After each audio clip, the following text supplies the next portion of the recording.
What is the most used man-made material on Earth? You guessed right, it's concrete. Look around.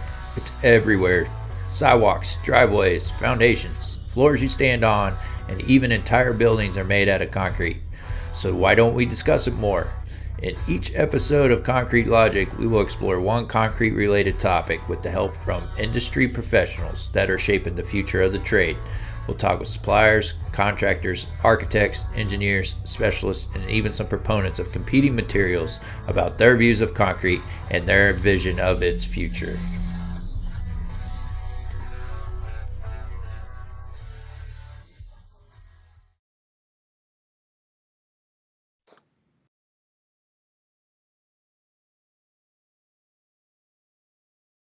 All right, welcome to another episode of the Concrete Logic Podcast. Today I am with Brent Rollins and Scott DiLoreto. They're here today, and if you guys could introduce yourselves one at a time and talk in your company, okay, and then we'll get into the subject of the day. So, Brent, why don't you go ahead and start us off? Sure. My name is Brent Rollins. I work for a company called Spraylock Concrete Protection. We're one of the leading providers of colloidal silica for the concrete construction market.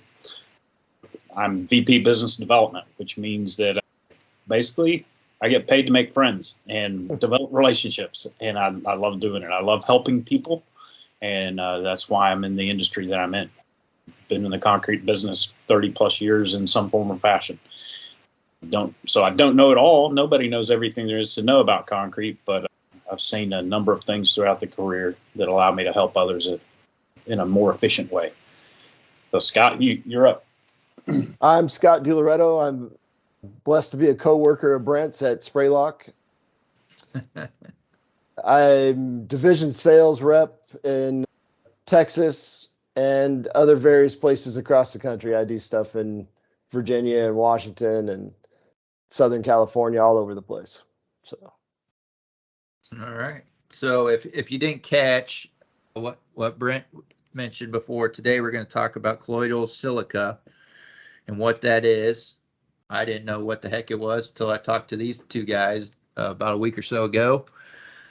And I guess if you could start us off, I guess the best way to describe colloidal silica is it's a solution to maybe helping the durability of concrete. Is that a right jump start spot? Yeah, that's a great jump off spot. I'd like to tell a short story if I could, Seth. Before. Just my own education with colloidal silica, how it came about. So it starts with, I had a 20-year career in the ready-mix concrete industry. Started working at the age of 16 and spent many years in the concrete industry. And, mostly as a tech guy, dealing with the same old issues that we deal with, low air content, high air content, low slump, high slump, cracking. All of those issues were things that I dealt with on a daily basis. Around 2010, I got tired of those issues taking up the majority of my day and wanted to look into doing something more, wanted to help the industry more, and had the wonderful opportunity to go to the University of Tennessee at Chattanooga to become their director of the Civil Engineering Materials Research Lab there. So I got a chance to dip my toe into academic research with concrete. And basically, UTC gave me the wonderful opportunity to study anything I wanted to with concrete, as long as I brought the funding in to support the work.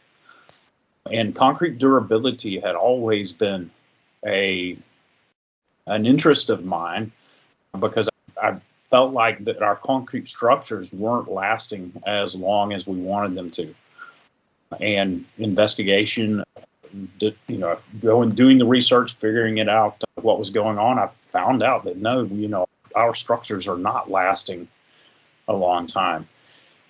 During that investigation, I ran across colloidal silica for the first time, probably in about 2011, 2012, somewhere in there, and began to do some work. It came with a lot of claims, and I began to do some research to try to verify some of those claims and quickly found out that the colloidal silica really only does one thing, but it does it very well, and that is it reacts and closes void space in concrete.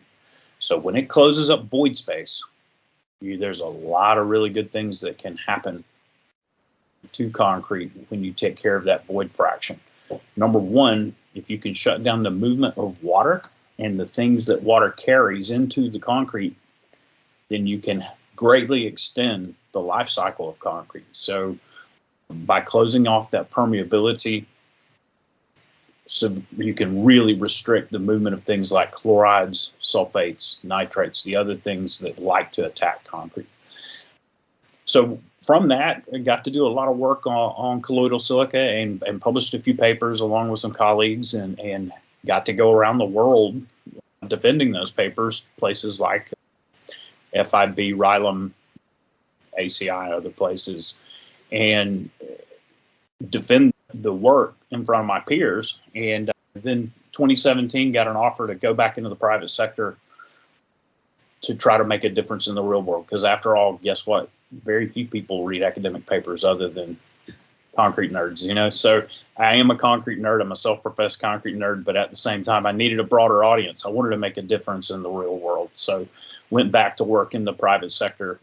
And now I work every day with helping people understand how colloidal silica is going to assist them in what they do. The only thing I'd like to add is I'd been in concrete admixtures for about 18 years or so when Spraylock came to me, and they were like, "Oh yeah, we're Spraylock and we're interested in having you come to work for us." And I was like, "Yeah, I think I've heard of this. You know, you guys do all this magic stuff, and I'm not really too much of a believer in that." But after doing some research and talking to some people in the field and stuff like that, I found out one of the key things for me was that a spray applied product can give you as good or better than a 28-day wet cure for your concrete. And there's nothing better in the world for your concrete than curing your concrete. It cures a lot of things that ail concrete. And when I realized that you could do that and then be working on top of it within an hour, that kind of stuff, I said, I've got to go work with this product. Yeah, and the way it's curing the concrete is so simply, it's that activity of closing that void space. So when you close that void space up, you're also trapping water. You're not just keeping external water out of the concrete, but you're trapping the evaporable water that's going to come out of the concrete between the time it sets and the first 28, 60, 90 days, you know, depending on thickness and environment.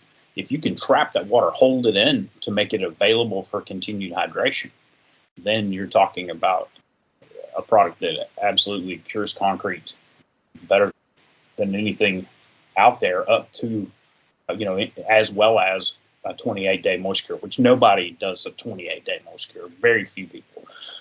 You know, usually you're 7 to 10 days on a moist cure and it's a headache. So a one-time application with the spray applied product can give you that level of performance just simply because it's holding that evaporable water in to allow that hydration process to continue. Great point, Scott. So colloidal silica, just what it is, for those that haven't run into it before, it's an amorphous silicon dioxide particle is all it is. It's just the same amorphous silicon dioxide particle that is contained in most of the pozzolans that you've dealt with or supplementary cementitious materials you've dealt with in the past. Things like fly ash, slag, silica fume. The big difference being that the colloidal silica is a nano-sized particle suspended in a carrier formula. That nano size is the key to its performance because it allows two things to happen. One, it allows really deep penetration into the matrix, and what I'm talking about is the least we've seen typically on a 4-inch slab is 1.5 inches penetration in the laboratory on a very dense mix. In the field, we typically see things, you know, half to a third the depth of the concrete member or width of the concrete member in the case of walls or overhead applications. So it penetrates deeply, number one. Number two, that very small size gives it a tremendous amount of surface area to react.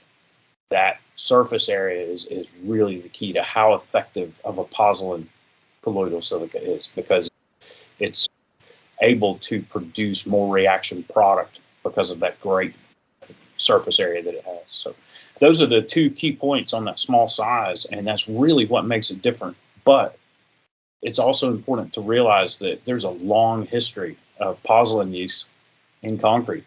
It goes back, the Romans figured it out first, and then we rediscovered it when Cal Berkeley scientists in the 1920s took coal ash for the first time and introduced coal ash in the concrete, what we now call fly ash in the concrete. So since then, we've been adding supplementary cementitious materials or pozzolans to concrete for a very long time. They have a great effect in helping improve durability, but colloidal silica is the most active pozzolan discovered to date. So if we were to compare it to something else, so I was thinking when you all introduced this product, colloidal silica, to me, and we were talking about durability of concrete, my head went straight to like a sealer, or like a silane sealer, or something that you apply onto the concrete. But what we're saying is colloidal silica is actually it's an admixture, right? It's an admixture or a spray applied pozzolan. Okay. Yep. So it could be an admixture where it's part of your concrete mix, but at the same time it could also be, well, not at the same time, but in another way to apply it is during place and finish. Is that correct? And to existing concrete as well. Okay, so cured concrete, it can also be applied to. Yes. So it could act. So you mentioned, Brent, a bunch of different things that colloidal silica can do. You mentioned curing. So if it's used as a cure, obviously it would be applied during the place and finish process. About the time you can walk on the concrete without leaving a boot impression. So you're allowing the finishing operations to conclude after the trowels get pulled off, and you're applying the product. Typically, you're applying the product ahead of the sawing, because there's a nice window there where usually there's not a lot going on besides waiting for the concrete to be ready to saw. And during that time, we found is a great time to apply the product.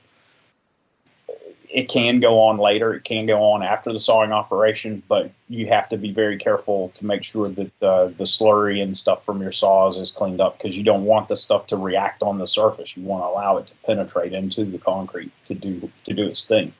So the key, even with existing concrete, when we say existing, we're talking about any concrete just about can benefit from colloidal silica application. The oldest concrete that I've personally been involved with was placed originally in 1921, where we were tasked with damp proofing or waterproofing the concrete in an aqueduct in upstate New York. And it took some mechanical prep to prepare the concrete to be able to accept the product. And that's the biggest challenge in existing concrete, is just making sure the product can get in. But once it does, man, it reacts and closes up void space like you wouldn't believe. I've been involved in treating a tunnel that was first built in 1932. So the tunnel had some pretty bad problems with water movement through the matrix of the concrete. So it was a combination of colloidal silica treatment and crack injection that waterproofed the tunnel for the city of Chattanooga, actually, a few years back. So yeah, there's a couple of different delivery methods. I simplify it as two, as an additive at time of mixing or spray applied. But there's really, the spray applied can be broken down into time of placement, is what I like to call it, which is at the time you typically put a curing compound down or a little bit before, or what we call existing concrete, which can be concrete that's many years old, will still benefit from colloidal silica application.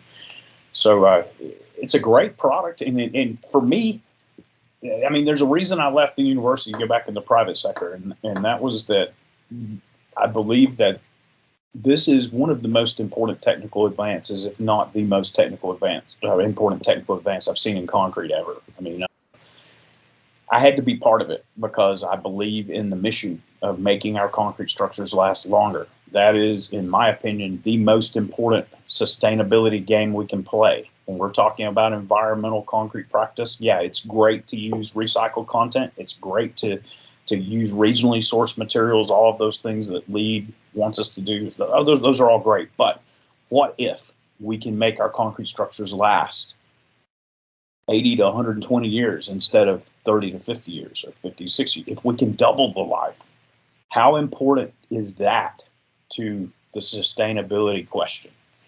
For me, that durability is the key to having resources for future generations. Let's make our structures last a long time, and we got it whipped, as we like to say in North Georgia and Chattanooga. Right. Yeah. So that way we don't have to tear things down and put them back up. Exactly. So I just want to focus on the application at the time of place and finish first. Sure. So as a concrete contractor, would you notice any difference as far as the finishability of the concrete once it's put down? Well, I'm saying that, but you're saying you put it down as a cure, right? So we would finish and then put it down as a cure. Yes. Yeah. So there are products that are out there that are provided in the marketplace that are colloidal silica products that are sold as finishing aids. So those products do make several, claims as far as their activity in the troweling process and finishing process. I'm not as familiar with that because that's just not something that we've ventured into. But other colloidal silica companies absolutely have products that tout themselves as finishing aids. And from what I understand, they're doing well. Okay. But from your aspect, what you're an expert on is using it as a curing compound. Yes. So if we run across a specification that requires, which I have recently, that requires a wet cure, and then we automatically send an RFI asking to do the chemical cure, you've seen that successfully as far as switching a requirement from a wet cure to using colloidal silica? Yes, we do that often. And the simple reason is that the reaction's holding that water, that evaporable water in. So you let the bleed water disappear, of course, and then you apply the product, and it's holding the evaporable water in, which is going to leave typically between time of setting and that 28, 60, or 90 days, depending on thickness and environmental conditions. But when you look at test results compared against moist cured samples, there's a very good case for using colloidal silica. So when the reason that you're curing is compressive strength development and drying shrinkage reduction, those two things specifically are where colloidal silica shines. Okay. So it sounds like, okay, so you could use it as a cure, and it keeps the water in the concrete and lets it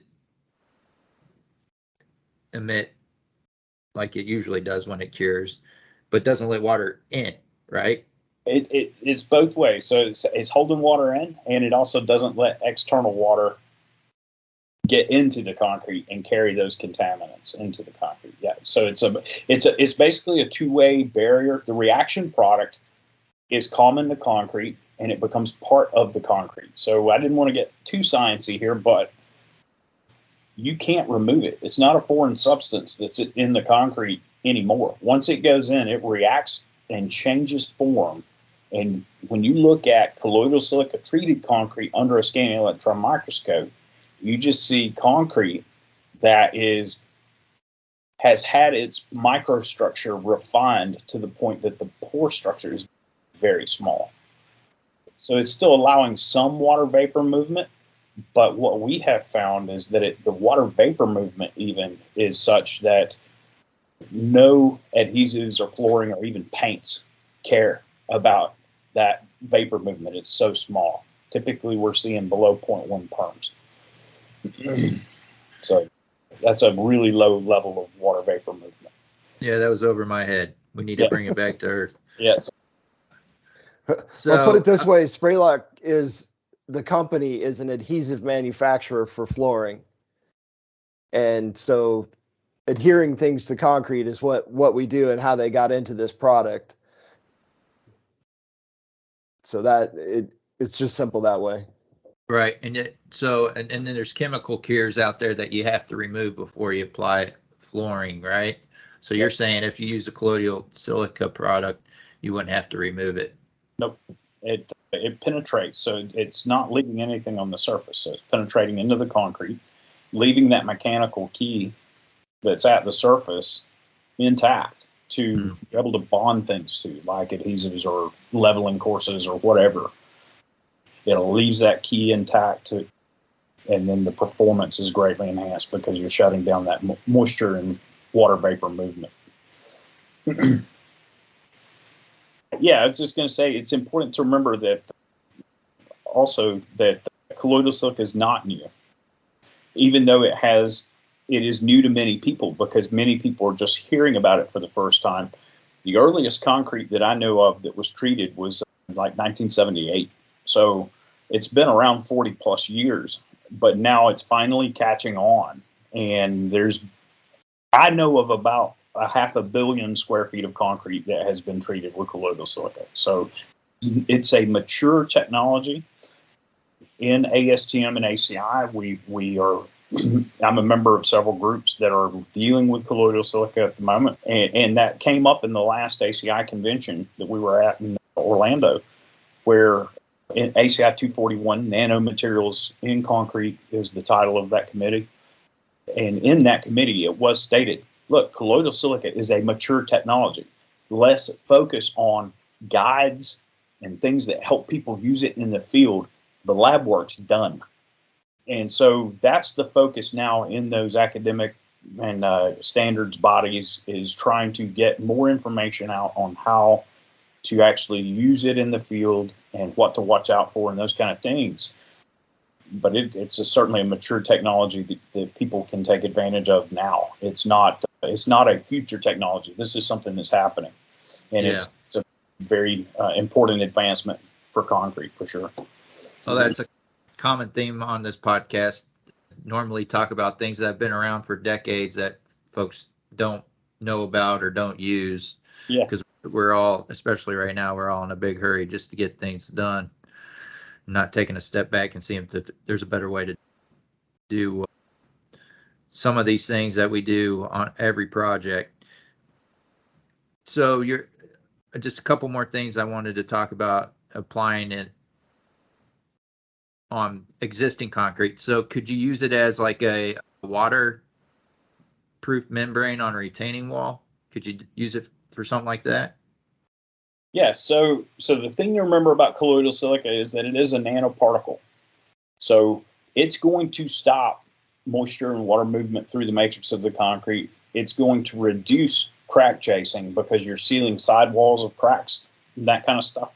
But the likelihood is that you're still going to have to inject some cracks because, again, it's a nanomaterial. It's not going to bridge cracks real well. So it's part of a system when it comes to waterproofing a retaining wall. Okay. It's part of a system that involves some crack filling and those kind of things. But so we're careful when we say you can waterproof a wall with it. Well, yeah, you can, but you also will probably have to do some injection to take care of your macro voids, if you will. Okay. How about on a parking garage where they normally require a silane sealer? Could it replace the silane sealer? Absolutely. Yes. Okay. Scott, you've got some experience talking with folks about that too, I'm sure. Yeah, no, it works really good in parking decks,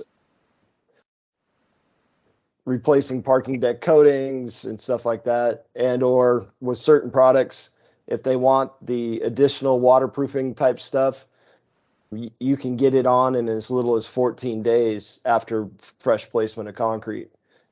So it really actually helps speed up the construction cycle. Yes, that's a very important point, is that you can apply anything to colloidal silica treated concrete that's going to stick to concrete as early as 14 days after application of the product. And that means that you can hard schedule those installations. Many times there's conversations about, hey, the moisture reading in hallway B is at 6 pounds per 1,000 square foot for 24 hours, and we can't put our flooring in. Those conversations can be a thing of the past with the use of colloidal silica, because it can allow your flooring guy or your coating guy can mark it down on the calendar. I will be there that day applying, and with no roofing as well. Yeah, with no testing needed, because we know that's covered. All right. I'm a bit of a parking garage nerd, so I'm thinking back to parking garages. So if you put it down as a cure, though, right, it's going to do its job, and you don't need to apply it like a sealer.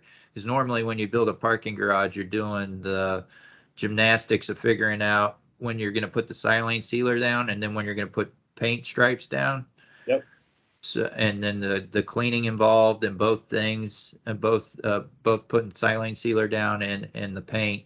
So in my logic, I'm thinking you put it down as a cure during place and finish, and then you're done, right? Yep. You don't need to put sealer down, and then the paint. It's up to the paint guy to get his paint down, and there's no concern about the paint adhering to concrete once this applied to, right? Yeah, anything that'll stick to concrete normally will stick to colloidal silica treated concrete. There's no issues there at all. You can't leave. You got to make sure that you don't leave the product on the surface to dry out and then try to adhere something to it. So it is a penetrant, but it does, and it is applied to a application rate in square feet per gallon. But sometimes the concrete is dense enough not to take it all. And if it doesn't take it all, you don't want to let that dry out. You want to move it off the slab. And then you'll have a great surface to bond to. Okay. Another thing about colloidal silica applications, and this goes our product as well as most of the other ones that I know about, it's a spray on, and you let it absorb, and then if there's any excess, you move it off. There's no scrubbing it in and extra labor involved in it. It's fairly low labor and easy to do. Yeah, and Scott, you brought up something that's important, that a lot of folks will make a leap because they've heard about the silicates that are in the market. And colloidal silica sounds a lot like silicate. So a lot of people assume that that colloidal silica is a silicate, or it behaves like the sodium, potassium, lithium silicates that have been around since the 50s. In the end, it's not. It's totally different. It's a different action. It's a different product, because it's an amorphous silicon dioxide particle that's on the nanoscale. It penetrates concrete like nothing else on the market. Whereas those silicates that we have in the market, they do a good job in their own respective areas, but they often require that scrubbing and extra steps that you're talking about, Scott. So I think it's important to draw that distinction, because we do get confused with silicates from time to time. If we can circle back to using colloidal silica as an additive to the concrete mix, and you mentioned before about the sustainability of it. So if we could talk about it as an admixture or additive to the ready mix, what are some benefits there? I've seen some, but I want you guys to, I guess, tell me.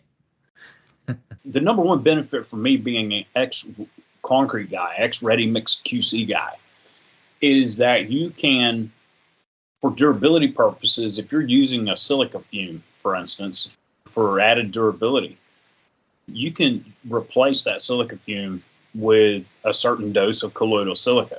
And instead of handling a bag powder product that is a pain, honestly, to put into the trucks, you're now dealing with a liquid that is dispensed like an admixture. We do draw a distinction. It is a mineral additive, but it's dispensed like an admixture.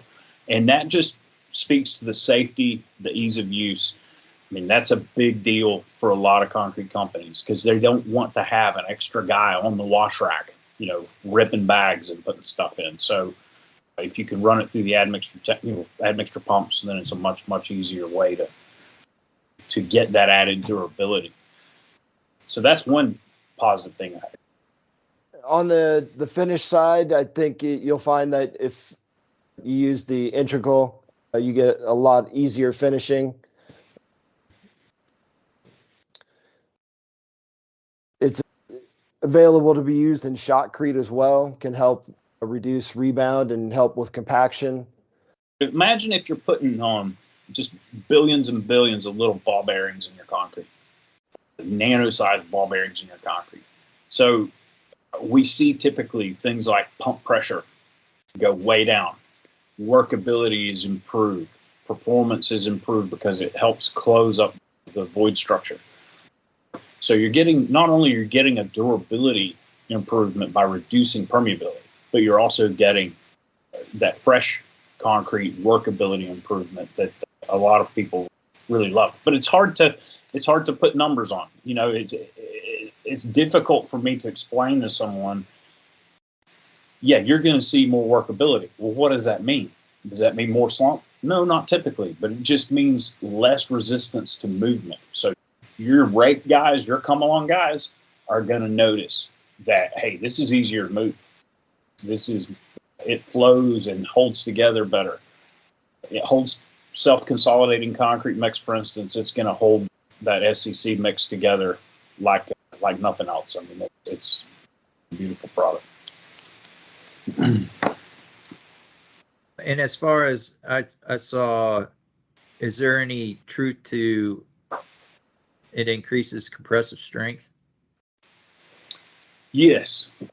So you have one important thing to remember is that colloidal silica is different from different manufacturers. The only thing it has to do to meet the definition that's currently being considered is it has to be less than 100 nanometer sized particle. Well, when you start talking nanometer sized particles, you're talking about the smallest of the small. You're talking about a performance can vary greatly between a 30 nanometer product and a 60 nanometer product. So some products specialize in giving you a strength boost. Some products are going to their particular wheelhouse will be a permeability improvement. Some of them will be a workability improvement. And it all boils down to particle size and carrier formula, those kind of things. But particle size is really one of the big ones in the performance of the colloidal silica. So it depends on what you're looking for. Here's a good example. Let's say you've got a particular mix that has a durability requirement. You got to get below a certain number of coulombs in the rapid chloride permeability test. And say it's a parking deck on the ocean or something, and it's, the engineer's really wanting to get a nice durable mix. Your normal concrete mix, even though 4,000 psi compressive strength is all that is required to hit those permeability numbers, you might have to have an 8,000 psi mix to get those numbers. You might have to have 15 to 20%, or sorry, 15. You might have to have 10 pounds, for instance, silica fume, or you might have to have a certain percentage of pozzolans, and you might have to have a lot of powder content. The thing that colloidal silica can do is it can help you hit those durability numbers with a normal strength mix. So all of a sudden, instead of 8,000 psi mix, if you can hit those coulomb numbers with a 4,000 and it still have the strength you need, imagine the economics, how that works out. And imagine how much easier it is for the concrete finisher who's out there trying to place this 8,000 psi 0.35 water cement ratio kind of mix. That's an ugly mix, and it's hard to place.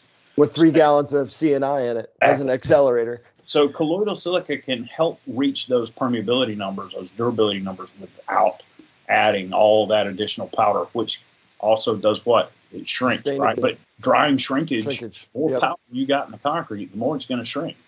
So it can help on so many levels by providing that durability without adding that additional powder. That's what I saw, but I wanted to see if that was true or not. And then Scott, do you want to explain to everyone, because not everybody knows what CNI is? Oh, yeah, calcium nitrite. Sorry, old admixture guy. It is used as a corrosion inhibitor, typically from 1 to 6 gallons, but it's as effective as non-chloride. So think a non-chloride accelerator. So think of putting a gallon or 3 gallons of non-chloride accelerator in your super high powder mix with low water and try to get an air test and a slump test and make some cylinders before that stuff goes off. It's a hassle for the plant to batch it consistently, load to load. It makes it tough on the testing, and it makes it super hard on the place and finish guys. Oh yeah, place and finish guys hate that stuff. So are you saying that the colloidal silica could be a replacement for that CNI as well? You've seen that case use? Yeah, you see similar or better numbers when you do the life cycle analysis. If you refine your permeability, you get that permeability down low enough, then you're going to have a life cycle that's going to be better than even 3 gallons a yard or more CNI. Or in some cases, even you run it through with the coated rebar or stainless rebar, you can make a case for using it instead of some of those more expensive durability type applications. So, of course, those are all engineering decisions, and those are all decisions you work with that design team, to see if there's a better way, if there's a more sustainable way or a cheaper way, or just depends on what you're looking for, what's important for the project.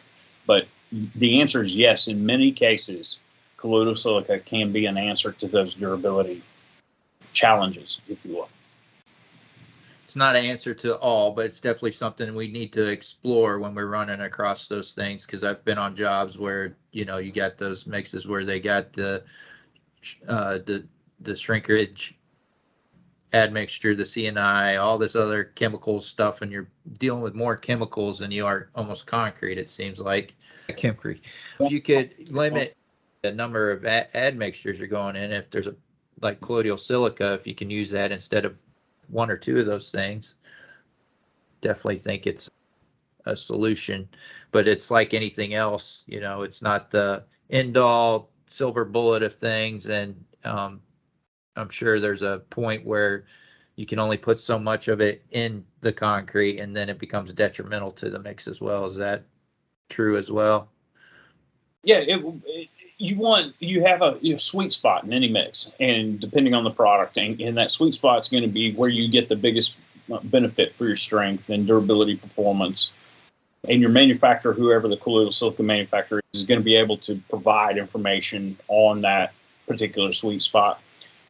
But yeah, it's definitely, there is a point of limited return when if you put 2 gallons in and it works great, then it doesn't necessarily mean that 4 gallons is going to be twice as good.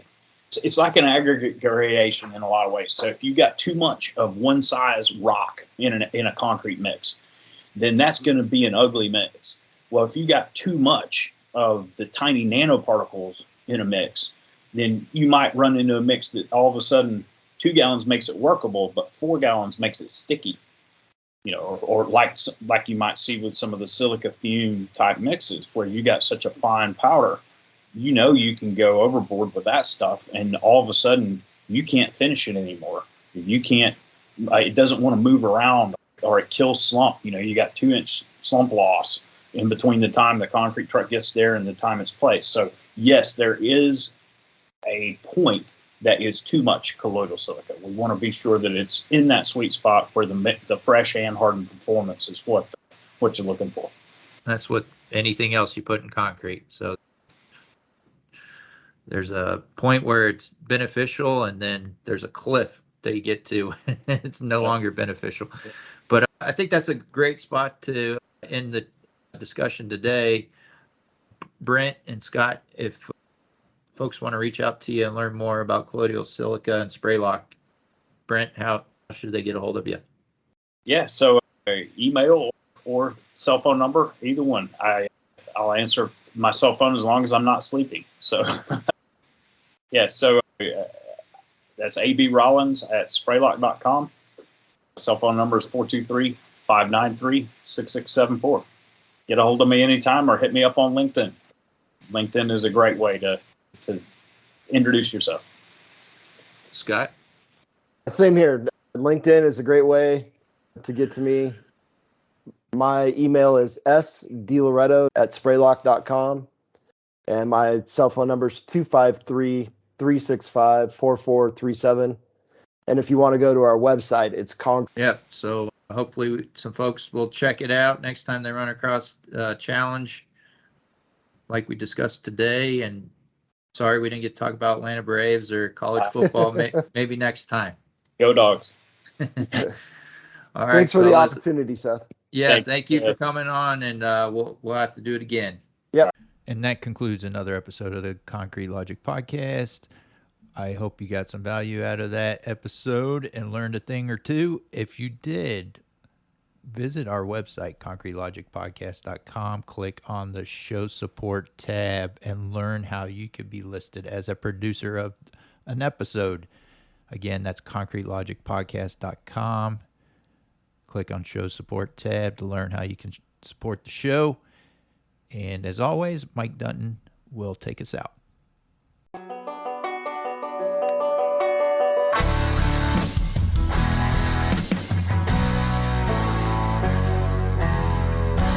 ring, that alarm always sings. Couple hours before the sun comes up. Open up the side, put some diesel in the lights, and wait till the trucks roll up. Yeah, this ain't how most folks live their lives. Dripping in sweat, working overtime. But while they're tying their ties for their 9 to 5.